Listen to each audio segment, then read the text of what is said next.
Great to see you. Oh, you've got your Texas Tech shirt on and everything with Adidas. So here's the deal, okay? One of the first shirts I ever got from a coach when doing games was in 1985, none other than Grant Taft. I'll even bring it with me and show it. It was the old 70s and 80s coaches look that had the BU on the collar. And I remember I was wearing, because I had just done a game on a Thursday. I was on the sidelines for ESPN back then. Mike Patrick and Pat McAnally were calling the games. And we had just done a Maryland Pitt game the week before. And I was wearing a Pitt jersey that I had gotten from the coach. And I didn't even think about it. But Grant immediately said to me, young fella, what are you doing with that Pitt shirt on? And I just looked at him sort of in a dumbfounded rookie way. And I said, well, Coach, I didn't have any Baylor swag. No. And he immediately took care of it. He sent the sports information director to his office. He said, I don't know, just go to my office. I've got the same shirt, a second copy of it. And Tim, you've got now some Baylor swag. Just make sure you wear it proudly to your next game, wherever that is. And so I started this sort of fur trading approach to being on the road as a sideline guy, because you got to get close to the trainers, the equipment people, and all that.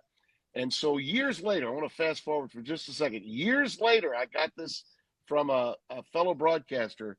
When he went in to do a Baylor game, Grant Taft told this story to somebody. I don't know who.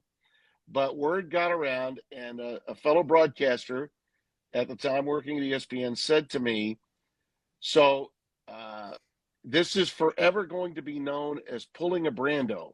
If you're a broadcaster and you wear another team's coach's shirt, that coach is more likely than not to do two things. One, throw you out of practice, or two, give you another shirt, which I never got thrown out of any practices. So I'm sending this message to Dave Aranda. I've got a shirt from Grant Taft. I do not have one from you. Okay, so there you go. I'll pass that along to Brett Ingram, and you'll have one in the booth when you get there. Yeah. Tim, is there, because you've done all the jobs, and I've done color, play-by-play, sideline on the radio. When I did sideline for a couple national broadcasts, and it's I think as the viewers or listeners have it, in my opinion, it's like one of the thankless jobs, but it's maybe the hardest thing to do, because they come to you in your ear and they're like, all right, in 60 seconds we're coming to you, and you better have something good, and you only have about 45 seconds to really get it out if you really want to get max. That's right. Unless they decide to re-engage you if there's a lull in the game. Yeah. No, I'll tell you this, that the experience, and I'd never done sidelines before. And actually, when the assignment came my way, Terry Lingner, who was our coordinating producer at the time, if you watch the Corso documentary, then he's the guy that was talking about being from Indiana, and he had seen his coach's show and thought he would be a great guy to hire. Terry was a friend of mine, and he was also the coordinating producer for college football. And he said, now, Tim, you're not going to like this. He said, but I was freelancing and living and working in Baton Rouge at the time. He says, you're not going to like this, but, you're making I think at that point I was making $350 a game calling USFL games and college basketball games. And this is the early days of ESPN. And he said, but this gig is going to give you $1,000 a unit. And then you're not going to call the game, but we're going to open the show with you, because we got a 30-minute pregame with a Sports Center guy and Beano Cook, and you're going to do interviews with coaches, and you're going to basically bring us on the air. You'll be the first face and voice anyone hears. They were concerned about McAnally. He had never done television, and they didn't want to just throw him out there. So they sort of couched it as a sideline/host role. I didn't know at the time I was basically auditioning for game day. That's what they were doing, was they were auditioning. But here's what I learned from being a sideline guy. First and foremost, you got to listen a lot when you're on the sidelines. Then you got to organize thoughts when you have them immediately. And then you have to edit yourself, because maybe what the information you had is dated by the time they throw it to you. So you have to have fresh information ready to go. And I learned how to edit myself, which at the time I really needed to learn. So I got a lot out of the experience. But in those days, all the guys you saw on the sidelines, Tim Brando, Jim Lampley, going all the way back, those were stepping stone jobs to major jobs, either as hosts or as play-by-play guys. And fast forward to 88, now I've moved to Connecticut. I'm hosting game day, and I'm doing the Hurricane Bowl game between A&M and Alabama in 88, in December of 88. And who was my sideline guy? It was Chris Fowler. So they were clearly doing the same thing with him, and a couple of years later, he'd be, replacing Bob Carpenter, who replaced me on game day. So it's a thankless job, but it's a job where you can really learn a lot. And if you stay with it and do a really good job, you'll get a lot of appreciation for it. At least that was the case back then. I think now it has changed somewhat. It's been noted that it's been, a lot of women do sidelines, and that's fine. It's given them opportunities. But some of those ladies have gone on to become really outstanding play-by-play people. Lisa Byington did sidelines for us in college basketball. Now she's working in the NBA now with Milwaukee, and has an award named after her in the Big Ten. So it's a thankless job, yes, but it's a job that you can grow from. Tim, a very, I think, top-heavy and also bottom-heavy Big 12 right now. There's a bunch of contenders, and there's a bunch of teams that we can go ahead and rule out right now. But we're going to get some sorting out, at least to some extent, this weekend with Texas Tech, Utah, Arizona State, Baylor, so on and so forth. With this Red Raiders-Utes game, though, we had somebody ask, who's this a bigger game for? Who's this a more important victory for? And I think it's big and it's important for both, but I think it's clearly a much bigger deal for Texas Tech and that program to win this game than for Utah ultimately. Do you agree with that, or do you see it differently? Yeah, I do, but only because Texas Tech has been sort of a national punching bag about the NIL and the portal, and that's unfair to them. I mean, look, LSU spent $23 million last year and had a bad defense. I mean, a really bad defense, a non-contending defense. So they made some mistakes. Ohio State won the national title with a $20 million price tag. Why is it so bad that Texas Tech spends that kind of money? What, they're not supposed to? That's Schools it. like Texas Tech are not supposed to be able to spend that kind of money? Well, the hell with that theory. That just once again is proof positive of the condescending nature and tribalism that exists among Bluebloods that cover college football and that are part of fans of college football. Okay. I saw and I met at great length and had a chance to visit with Cody Campbell, and I applaud what he did. Yeah, there's a lot at stake for them in terms of the here and now of media coverage of the Big 12 and certainly of Texas Tech as a national program. But I do think in terms of just this season, Utah can ill afford losing this game because they're at home. So if you look at it from that perspective, there's a lot of pressure on the Utes to win. Listen, they went out and got Devin Dampier, who has been a wonder kid since joining them. And Devin and I saw him in our opening game last year at New Mexico. And as good as he was, they couldn't beat Montana State. Okay, Montana State beat them that day. But he's a hell of a player. I mean, he's got Cam Ward qualities to him. I think it's going to be really interesting to see if that heavily paid through the portal defensive front with those two great rush ends and the outstanding linebacker that they picked up will be able to put a pass rush on and in some cases stop the run game for Utah.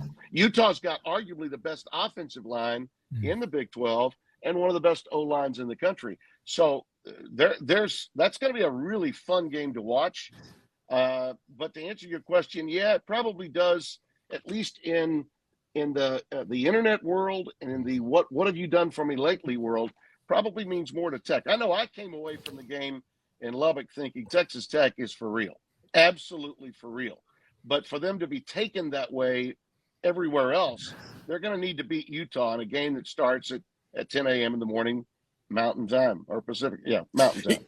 Tim, I saw a movie once, and I can't remember what it was, but it took place on Park Avenue in New York, and it was like rich families and like this new money rich family who had essentially won the Powerball, and all the rich people treated them like new money.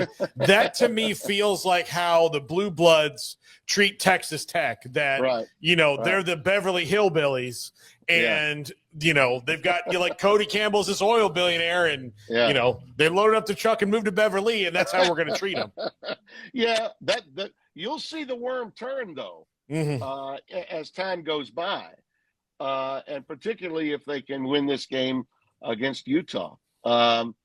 Listen, Utah's got as many guys in their portal as Texas Tech does. We just don't know as much about them. Dampier is absolutely the difference. I mean, their situation at quarterback was horrendous last year. They wound up with 5 different guys.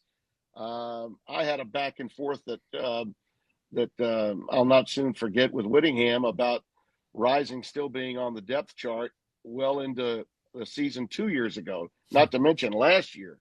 So now he's got a real answer at the quarterback position.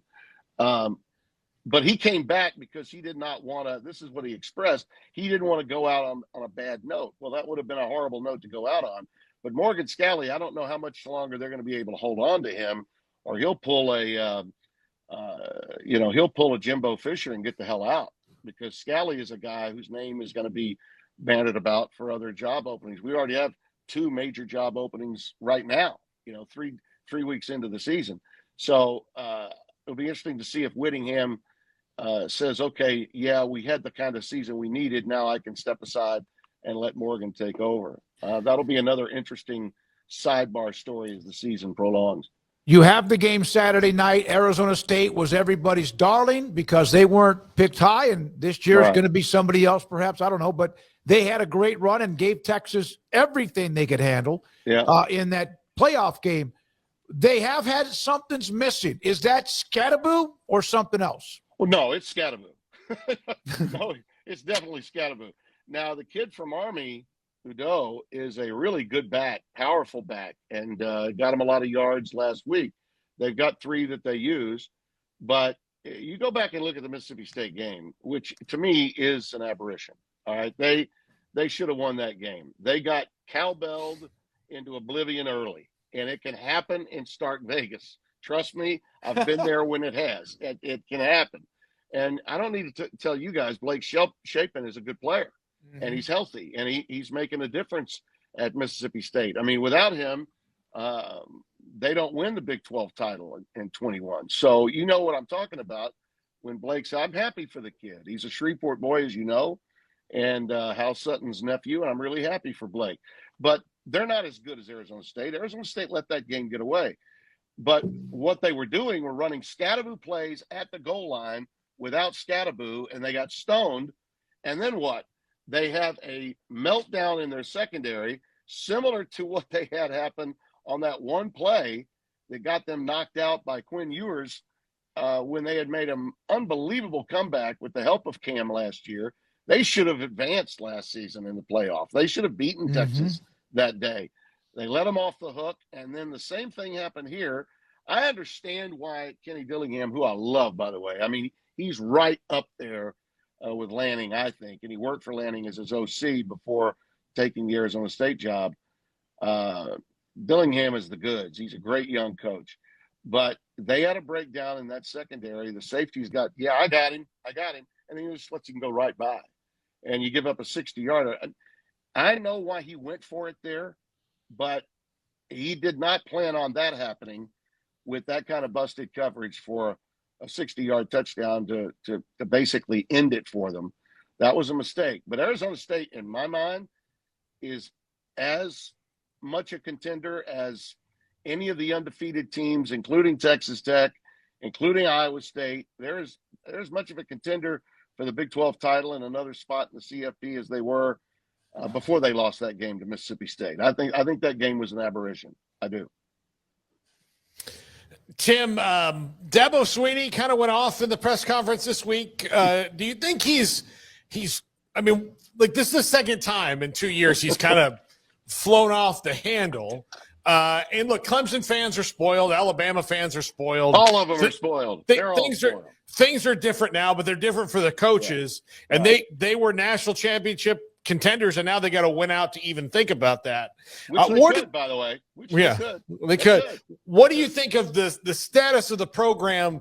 And really, to me, it appears the problem is they can't really get the skill guys that they used to have, which of all the things that they can and can't get, that's the thing that surprises me the most. Well, I don't see the receivers they had. I don't see any T. Higginses out there. I mean, but Klubnik is not right, and I don't know why he's not right.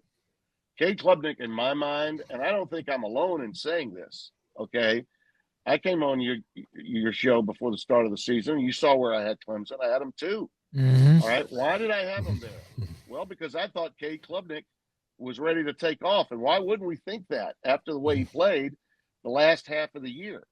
And they, I thought, acquitted themselves very well in the game with Texas, even though they lost it. I never thought they would win the game, but they certainly stayed competitive for a long time in that game played in Austin. I thought they would beat LSU, and they didn't. And even after they didn't beat LSU, I thought, well, they'll get this thing together again, and they didn't again. They didn't run the ball particularly well. I think part of Klubnik's problem is he's not getting the work from the offensive line that he needs.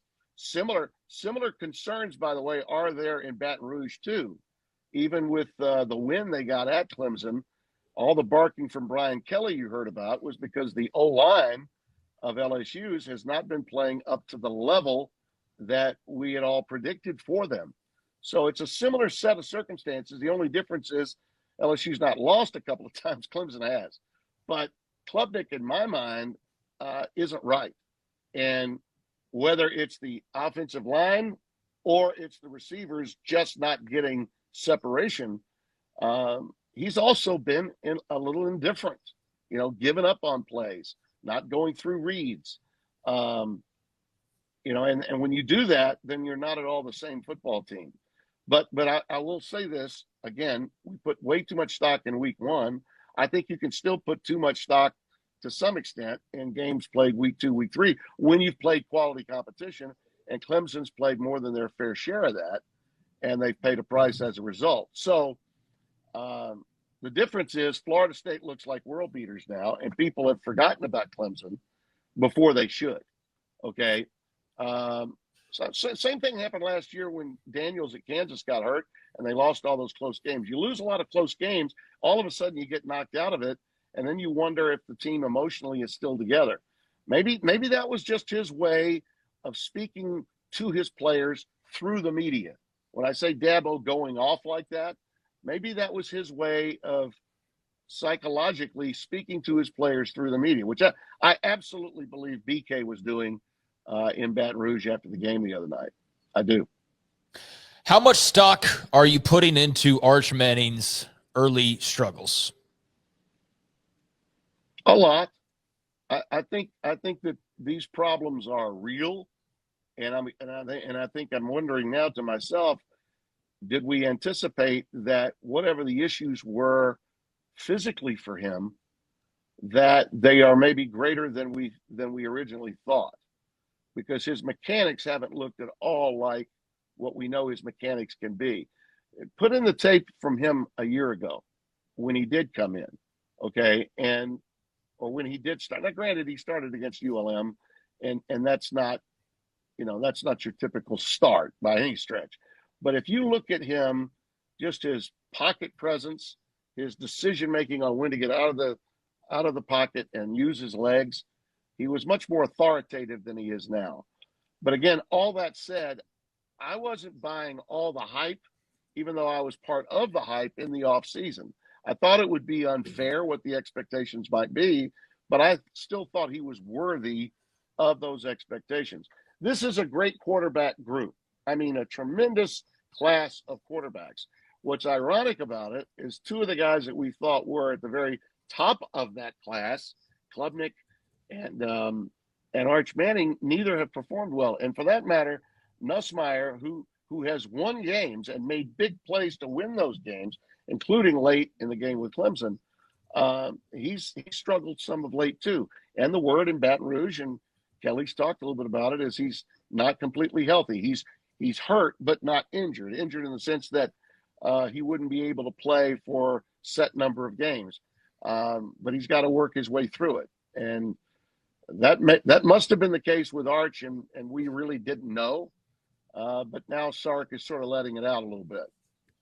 Tim, when you look at the teams that look good, like Oklahoma's playing Auburn this week with Mateer against Jackson Arnold, which is kind of intriguing, and OU looks like, they look good. How much that lasts, I don't know.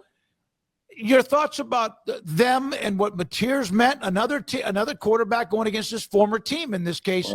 With Arnold against OU. Well, that's one guy I did get right when I visited with you guys back in August. I said John Mateer is on the same level of Cam Ward going to Miami a year ago, that he would make this team, this Oklahoma team, a college football playoff team. And a lot of people looked at me and said and wrote me like, Brando, you ignorant slut. I was getting the Jane Curtin, Dan Aykroyd treatment. I think I'm not getting any of that now. Okay, I'm not getting any of that now because Mateer is that good. The difference between the way John Mateer played, and it was incredible the way he played, I thought, against Michigan, and what Underwood was doing, who is the more celebrated new quarterback at Michigan. Mateer came in sort of with a whimper, but why? Because he went to Wazoo. Anybody that watched college football late enough knew how good John Mateer was, but most of the country did not. And his OC, Ben Arbuckle, is now, I think, not only the best OC in the country, but he might be the youngest OC to become a head coach real soon. He's on everybody's lists, okay? All these athletic directors, including the ones at places like Virginia Tech that have openings. Ben Arbuckle is on everybody's list. And it's understandable why. He's got great plays for Mateer to dial up, and John is physically. I don't think people understood how physically gifted he was, not just to run, but to run through people, not just around people, but through people. He is a absolute Mack truck to try to tackle when he gets loose and brings it out of the pocket. Tim, if I made you the AD at UCLA tomorrow and said you are responsible for bringing this football program to respectability and getting more butts in the seats in the Rose Bowl, what kind of coach are you going to hire? Well, first you got to get rid of Gavin Newsom. Okay, you got to find a way to get rid of Governor Newsom. Well, he's termed out soon, right? Yeah, well, okay, that may help, but who's going to run? Kamala? Yeah. You think that's going to help? This sort of, we want to be Cal Berkeley mentality, which UCLA had as an institution, is what drove them into a ditch. Chip Kelly did a hell of a job when you think about it, getting Dante Moore, but then when he got him, Dante wasn't ready to read and react and run the offense that Chip wanted him to run. So Chip said, okay, I got some good backs. I've got a veteran offensive line. I'm going to run the football. He managed to keep that UCLA team in the top 25 all year that year. He did. But he also got the hell out of there for a coordinator's job at Ohio State. And people said, why is he doing this? Chip knew that the commitment wasn't there. Now, I've heard this from some other people that are inside UCLA that want to say Chip was out to lunch. And Kelly didn't always get along with people. He's a little quirky, a little different. And maybe he was dismissive of some people that were in positions of power at UCLA. But you're going to tell me Deshaun Foster was the answer? No, I don't think so. But what that should tell you is UCLA had been and continues to be cashing checks off the coattails of USC for football. Big Ten brought in USC, UCLA got dragged into it just because, not because they were necessary for the Big Ten. They were dragged in just because. Scheduling wise, it makes some sense. Both teams are in LA, blah, blah, blah. That's why they did it. When you think about the history of that school with Coach Prothro, with Terry Donahue, and the run of Heisman's going back to Gary Beeman in 67. Mark Harmon actually ran in the mid-70s the wishbone for Pepper Rogers back in the, I mean, UCLA had steep college football tradition, but it was all blown out of the water because you saw a California education system that decided, you know what, here at UCLA, we're above reproach. We're going to prove that we are bigger and better academically than anybody, including Cal. And they took all the revenues that they were gleaming from athletics, and they put them everywhere. They didn't reinvest in football. They were taking care of Olympic sports. They were taking care of other departments with the money. Now you cash these Big Ten checks, and they're not even getting all of it yet. They will be soon. And you don't really care that much about college football. I don't know who the hell you're going to get if you're UCLA. And if you do get somebody that can be a difference maker, they are going to be saying, build me a stadium fast. And we need it in Westwood. So you better get some land and you better start building. Now, do you think for 1 minute with what it costs to build anything or build back anything in Los Angeles, and particularly that part of Los Angeles, that thing is just, they're a dead program walking right now. I mean, absolutely a dead program walking. And I don't know what the answer really is. It's a damn shame because of all the things that they have going for them. But you're asking fans to go over an hour away to Pasadena, and you're going to see these empty Rose Bowl shots over and over and over again with each Big Ten game they play. And it's only going to get worse as the season goes on. I'd like to have some empathy for their circumstances, but I don't. The university doesn't and hasn't wanted a quality college football program in a long time, and they have been basically stealing the water carried by USC in football for decades. Last thing, Tim, and thanks for your time. We'll see you Saturday night. I will find you up at in the press box area. Last thing you meant, Paul brought up Dabo, Brian Kelly. You brought that up for a smidgen. The pressure in college football, whatever it is, I don't think the question that was asked was the right one at the time. But still, he seems to be, and I can be this way too, an emotional roller coaster at times. Well, I loved it. All right. I loved what Brian did. And I'll tell you why. He is an Irish Catholic, run hot Northeastern guy from Massachusetts. And he had had enough.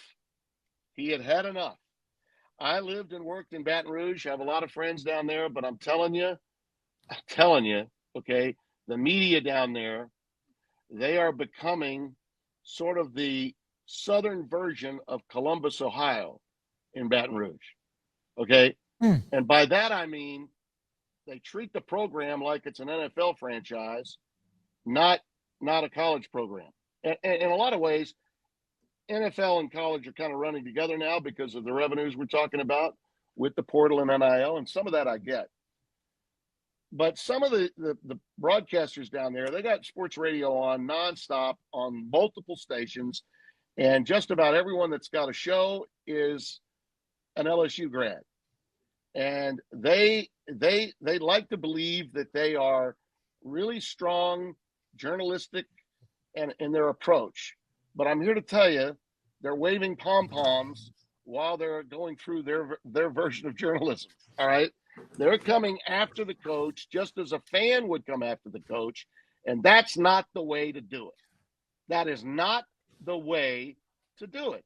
To say that you're palling around and you've had some drinks with this coach or that GA or that GA, just because, y'all are friends and you've got inside scoop, that kind of stuff goes on down there. And it does. And it goes on in a lot of college towns that are also capital cities, that are big cities. And Baton Rouge now is the largest city in Louisiana. That happened after Katrina. And when everyone had to get out of New Orleans and Orleans Parish and move into East Baton Rouge Parish, and Baton Rouge became even bigger. It's not just the college town that it was back in the 80s when I was there. And as a result, the media has become far more vindictive, far more cutthroat. And they're going to treat that coach like the Dallas media treated SMU before they were, hit with the death penalty. They're going to it's going to be tough no matter who the coach is. Look, Orgeron had 2019. The next season, they hit the skids, they go 500, and they're running his ass out of there faster than you can say, laissez les bon temps rouler. Okay? So that's what's going on in Baton Rouge. And so whether it's Brian Kelly or anybody else, okay, and listen, Nick Saban was not well liked when he got there. Who is this guy? He's not even the biggest program in his own state right now. What was his best record? 10 and what? 9-3. Did he? How many times did he beat Michigan? All that was going on before Saban did what he did, and Saban fed a monster that Les Miles could take to other areas. But listen, LSU, those fans believe, hey, if Les Miles can win a national title, Ed Orgeron can win a national title, how the hell does Brian Kelly, considered one of the top 5 coaches in America today, not win a national title? Those are the expectations. He knew that when he took the job. But the marketplace and the criticism that comes from that marketplace, okay, is only going to make it easier for national pundits to go after BK. And he's never been beloved by the national media because Brian never minded telling somebody off. But I thought he was really being himself. What he did in that moment, telling off that reporter, was him psychologically letting his team know that he has their back and that he is a player's coach too. Now, you saw what he did to Nussmeier when Nussmeier threw that last interception. He was up in his face. He coaches guys hard. And I think most fans should want their coach to coach them hard. That's what they're screaming murder about in Alabama now, that DeBoer is not, he's too soft on the players. They want to see that in places like Louisiana and Alabama. Tim, look forward to seeing you Saturday night. Enjoy your trip to Waco. Hell of a game, hopefully, Saturday night, the Sun Devils and Baylor. Good to see you again. We'll see you soon.